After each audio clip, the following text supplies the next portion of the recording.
Hey guys, welcome back. So in this video, I want to talk about how and why you should create a yearly budget. So if you've been following the channel for a while, you know that every month I do a budget and I go through and I talk about like where I want to spend my money that month. Am I going to put money towards savings? Am I going to put money towards paying off debt? And I just talk about things from a monthly perspective. But in this video, I want to talk about yearly. So you may be thinking that it can be hard to think of things at a yearly perspective, especially with money. Things change, things happen, especially in this climate. You may get laid off or anything like that. So there is like a certain amount of unpredictability with money from like a yearly perspective. But I think it's still a good idea to have a yearly budget just so that you can kind of plan for the future and hopefully plan things going the way that you would want them to, but still from like a realistic standpoint. So I've been working on my yearly budget ever since November sometime. That's when I came up with the idea to do this, to kind of think things through for next year and things that I want to do as far as money goes. But the first thing I had to do was determine my income. So this is an estimate. I'm currently salary, so unless I change jobs or lose my job, I'm going to know how much money I bring home for the entire year. Now, hopefully, I may get a raise at some point next year, or maybe a bonus or something like that, but I'm just planning like base level. If I don't get a bonus, if I don't get any raises, if everything stays exactly the same, like how much income should I bring in? And like I said, with me being salary, that's easier to do. If you are hourly, I would say just make an educated guess. So look at like your past few pay stubs and just kind of guess out, like, well, not guess, an educated guess, like do the math and see like how much you should make next year. So for me, I like to be more conservative with money as far as like making estimates for how much I'm going to spend or how much I'm going to make. I tend to like price it at the lower end, just so that it kind of like builds in a buffer. So, if I make more than that, then great. But I don't want to think that I'm going to make this when I actually made like this. So I'd rather just write down that I'm going to make this and then have a nice surprise if I make like up to here. So after you know your income, the next thing you're going to do is your expenses. And for me, this took like a kind of a long time to do, because I would come up with like a list of things that I know that I spend money on, and then I'd be like, oh, I'm done. And then I'd go about like my day or like later into the week and I'm like, oh, I forgot about that thing. So this may take some time and it may be like the longest part of this process, but try to think through like everything that you spend money on throughout the year. So that can be your rent or mortgage. It can be car payments, student loans, food, entertainment, dating, shopping, oil changes, car maintenance, car insurance, registration and taxes on your car. It's a lot. See what I'm saying? Like, it can be hard to think through like all the expenses. I went as far as like, I did renter's insurance, I did birthday gifts, Christmas gifts, vacations, if that ever becomes a thing again.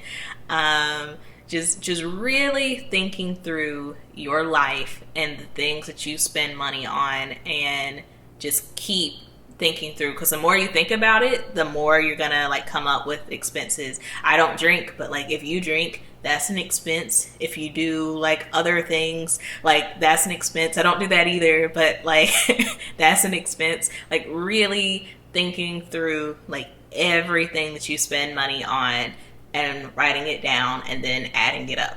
So now you know your income and you know your expenses. So now you want to do your income minus your expenses. And hopefully that number is positive, because if it's negative, that means that you are spending more than you make. And that's not necessarily your fault. It could just be like your job doesn't pay you enough.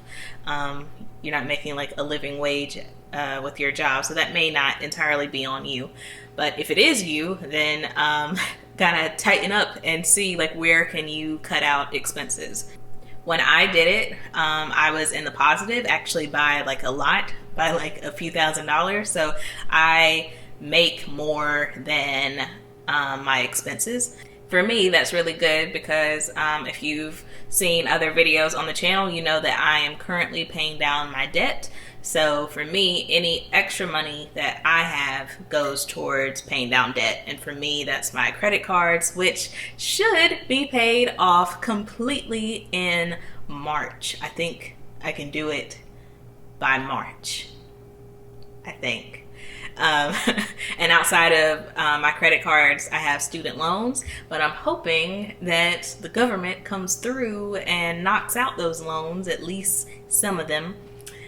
So yeah, but that's what my extra money is going towards, is paying off debt and like other financial goals. So that's what I'm doing with my extra money. But after you realize that you have money left over, then you need to come up with an idea of what you want to do with that extra money. Do you want to pay off debt like me? Do you want to build up a savings fund? Do you want to save for like a new car? Are you saving for a down payment on a house? Like what do you want to do with that money? Is that, oh, you going on vacation? Like what are you going to do with it? It's completely up to you. But by doing this, you're able to see like, oh, I actually do have like a lot of extra money. Or maybe you do this and you realize like, oh, I really don't have any extra money, but it's just like it gives you like a good picture of your like financial landscape and like what's going on in your life financially. And I think that just knowing where you're at is like a really good first step, because either, good news, you have extra money and you can come up with ideas of what to do with that, or it can be like eye-opening, like, oh, I need to like fix this, like, oh, this is an issue. But I think that like awareness is the first step. So that's why I think that is such a good idea to do like a yearly budget and really see where you're at money wise. So for me, after I like wrote down all my expenses and like figured out how much extra money I did, or how much extra money I have. After that, I kind of broke it down back into monthly, so that I can see like, oh, like this is how much I have over a year, but these are the exact months that I have to spend this money. Like this is the month that I have to pay the car insurance. This is the month that I have to pay the car registration. This is the month that I have to renew my renter's insurance. Like this is the month that this happens, and so on and so forth. I think that breaking it down from yearly then into monthly just makes it so that there's no surprises. You know exactly when that car insurance is due. You know when the student loan payment is due. You know when this is due, when that's due, so that no late fees, number one, and just creating like a better financial habit of like knowing when things are due and when you have to pay them. So that's what I did. Like I said, it does take some time to come up with the yearly budget, just because like mainly the expenses, unless you have like multiple side jobs, then the income part shouldn't be that difficult. At least for me, like it wasn't, because I'm salary, so the income was really easy to figure out. But the expenses, that's what can take some time. But I really encourage people to do this. I thought it was interesting. So those are the steps to creating a yearly budget. I hope that this was really helpful, and I hope it makes sense as to why you should try creating a yearly budget, just to see your money from like a different angle, a different perspective, and maybe like learn some things about your financial habits that you didn't already know. But I hope this video was helpful, so give it a thumbs up if you thought it was. Write some comments down below, share it to anyone that you think it would help, and subscribe to the channel if you're not already subscribed. And I'll see you next time. Bye.